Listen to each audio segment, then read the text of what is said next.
Bila kau izinkan sesuatu terjadi, ku percaya semua untuk kebaikanku. Bila nanti telah tiba waktumu, ku percaya kuasamu memulihkan hidupku. Waktu Tuhan pasti yang terbaik, walau kadang tak mudah dimengerti. Lewati cobaan, ku tetap percaya waktu Tuhan pasti yang terbaik. Shalom, teman kita Krina, pertolongan Tuhan, ibas jabunta masing-masing, pertolongan GBKP Tugu. Berinenda kita masuk berengi sepeduaken karena pra pekan doa. Esok kita renungkan firman Tuhan, mari ras kita retoto. Bapa yang bertahta di kerajaan sorga, kami bersyukur Bapa di malam kedua ini pra pekan doa, kami masih diizinkan untuk boleh merenungkan firman Tuhan yang terambil dari kitab Kejadian. Kami percaya bahwa Tuhan yang membimbing kami dengan kuasa Roh Kudus agar boleh kami lakukan dengan benar, agar kami memetik makna daripada firman Tuhan yang akan kami sampaikan pada malam hari ini. Kiranya keterbatasan dan segala kekurangan hamba-Mu boleh Tuhan lengkapkan dengan pekerjaan Roh Kudus. Di dalam nama Yesus kami percaya doa kami dikabulkan. Amin. Kita akan membaca firman Tuhan dari Kejadian 8 ayat 15 sampai ke 22. Lalu berfirmanlah Allah kepada Nuh, keluarlah dari bahtera itu, engkau bersama-sama dengan istrimu serta anak-anakmu dan istri anak-anakmu, segala binatang yang bersama-sama dengan engkau, segala yang hidup, burung-burung, hewan dan segala binatang melata yang merayap di bumi, suruhlah keluar bersama-sama dengan engkau, supaya semuanya itu berkeriapan di bumi serta berkembang biak dan bertambah banyak di bumi. Lalu keluarlah Nuh bersama-sama dengan anak-anaknya dan istrinya dan istri anak-anaknya, segala binatang liar, segala binatang melata dan segala burung, semuanya yang bergerak di bumi, masing-masing menurut jenisnya, keluarlah juga dari bahtera itu. Lalu Nuh mendirikan mezbah bagi Tuhan dari segala binatang yang tidak haram dan dari segala burung yang tidak haram. Diambilnyalah beberapa ekor, lalu ia mempersembahkan korban bakaran di atas mezbah itu. Ketika Tuhan mencium persembahan yang harum itu, berfirmanlah Tuhan dalam hatinya, aku tak akan mengutuk bumi ini lagi karena manusia, sekalipun yang ditimbulkan hatinya adalah jahat dari kecil, dan aku tak akan membinasakan lagi segala yang hidup seperti yang telah kulakukan. Selama bumi masih ada, tak akan berhenti-henti musim menabur dan menuai, dingin dan panas, kemarau dan hujan, siang dan malam. Sedemikian jauh pembacaan firman, maka berbahagialah orang yang mendengar dan melakukannya dalam kehidupan dia.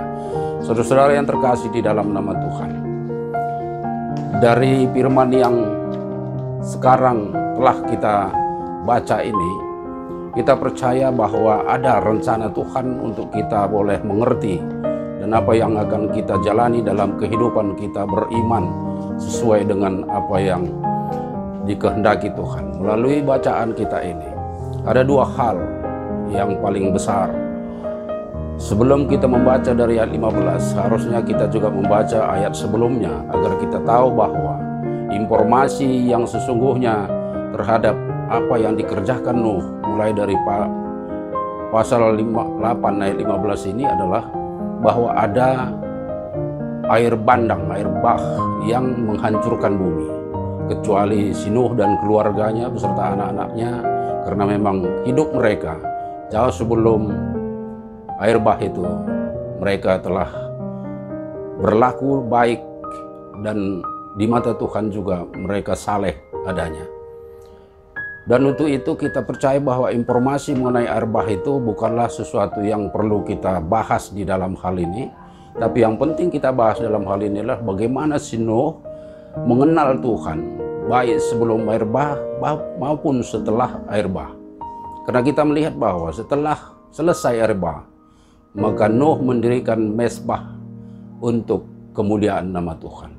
Di sini ada satu hal pesan yang perlu kita pegang di dalam hidup kekristenan kita, bahwa pengenalan akan Nuh, akan Tuhan, dan juga Tuhan mengenal Nuh seutuhnya, inilah suatu pengajaran yang perlu kita camkan di dalam kehidupan kita beriman. Oleh karena itu, kita yakin bahwa mezbah itu adalah penting sekali dalam kehidupan kita. Karena kita tahu bahwa semakin kita menjauh dari mezbah, maka kesetiaan kita juga kepada Tuhan tidak akan pernah teruji. Kesetiaan orang yang menjauhkan diri dari mezbah untuk kemuliaan nama Tuhan, sering sekali kita jatuh dalam segala macam pergumulan dan segala macam pencobaan. Untuk itu saudara, di dalam nama Tuhan kita juga tidak bisa mengabaikan apa yang dikatakan oleh Rasul Paulus di dalam kitab Korinti, bahwa apapun tidak akan pernah dapat memisahkan kita dari kasih Kristus. Baik itu kelaparan, baik itu ketelanjangan, baik kematian sekalipun, tidak akan pernah memisahkan kita dari kasih Kristus. Untuk itu saudara-saudara, di dalam nama Tuhan, di dalam prapekan doa malam kedua ini, kita diajak untuk boleh mendirikan mezbah di rumah kita masing-masing dengan sungguh-sungguh. Seperti apa juga yang telah diprogramkan oleh Madramen, maka ada kebaktian keluarga setiap malamnya. Dan untuk itu kami sebagai majelis jemaat yang ditugaskan pada malam ini untuk boleh memberikan renungan ini kepada kita jemaat Tugu, berharap janganlah kiranya pengenalan kita akan Tuhan hanya sebatas kepentingan-kepentingan duniawi kita. Karena kita tahu bahwa tanpa mengenal Tuhan, dan Tuhan tidak mengenal kita. Di dalam Injil Lukas, dalam Injil Matius dikatakan bahwa Tuhan, Tuhan, katanya ada orang berseru kepada Tuhan, kami telah bernubuat dari namamu, dan kami telah mengusir setan atas namamu, dan kami telah melakukan keajaiban atas namamu, kata mereka. Oleh karena itu Tuhan menjawab, siapa kamu sesungguhnya?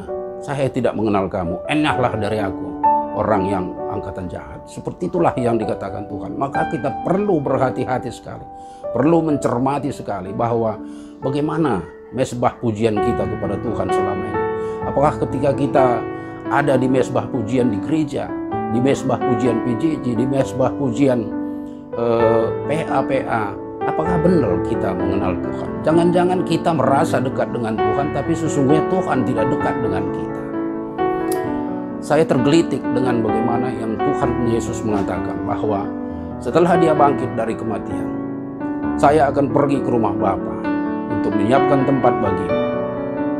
Dan di mana saya, maka engkau juga nanti di situ.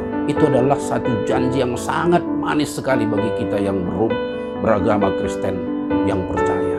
Tapi jangan silap, untuk pekerjaan boleh ada orang dalam, tapi orang dalam yang ada kita pikirkan sekarang di sini adalah Yesus di sorga. Kalau kita tidak dikenal dia dan dia tidak mengenal kita, maka orang dalam itu akan mempersulit kita masuk ke dalam kerajaan surga. Itu saudara-saudara, marilah kita camkan hari ini, malam ini kita cermati bahwa orang yang mengenal Kristus dengan baik, orang yang dekat dengan mezbah pujian, pasti akan menjalankan kasih. Karena itulah pesan daripada Tuhan kepada murid-muridnya, saling mengasihilah kamu sepanjang hidupmu. Oleh karena itu kami dari majelis jemaat menghimbau kita semua jemaat-jemaat GBKP Tugu untuk boleh kita saling mendirikan mezbah pujian bagi Tuhan, agar kesetiaan kita teruji, sehingga doa-doa kita juga akan lebih teratur di dalam kehidupan kita. Dan badai pergumulan, badai cobaan segala apapun yang akan menghantam keluarga kita, pasti kita dapat lalui karena kita dekat dengan Tuhan dan berjalan bersama dengan Tuhan. Inilah mungkin yang bisa kami sampaikan renungan pada malam hari ini. Karena ketika kita dekat dengan Tuhan, ketika kita mendirikan mezbah pujian bagi Tuhan, maka itu akan menjadi bau yang harum bagi Tuhan dari keluarga kita. Jangan takut saudara, karena kita senantiasa ditemani Tuhan di dalam menjalani segala kehidupan kita. Karena itu janjinya di dalam ayat 22 bahwa Dia akan memberikan musim menabur, musim menuai, musim panas, kemarau, hujan, siang dan malam. Semuanya itu diberikan untuk kepentingan kita yang percaya kepada Dia. Dalam nama Yesus kami percaya ada firman ini menjadi sesuatu di dalam hati dan pikiran kita, semua jemaat yang dikasihi Tuhan GBKP Tugu. Amin. Mari kita berdoa. Bapa yang di surga, demikianlah kami telah menyampaikan renungan firman pada malam hari ini. Kami percaya bahwa Tuhan bersama dengan Roh Kudus akan melengkapinya terhadap semua hati kami yang haus akan kebenaran firman.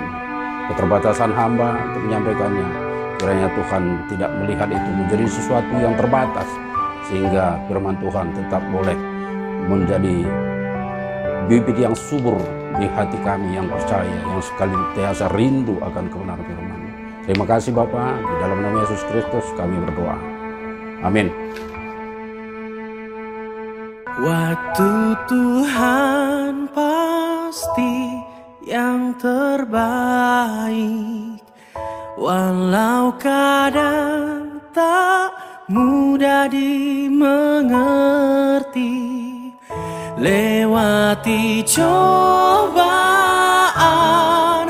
ku tetap percaya waktu Tuhan pasti yang terbaik. Waktu Tuhan pasti yang terbaik, walau kadang tak mudah dimengerti. Lewati cobaan, ku tetap percaya waktu Tuhan pasti yang terbaik. Waktu Tuhan pasti yang terbaik.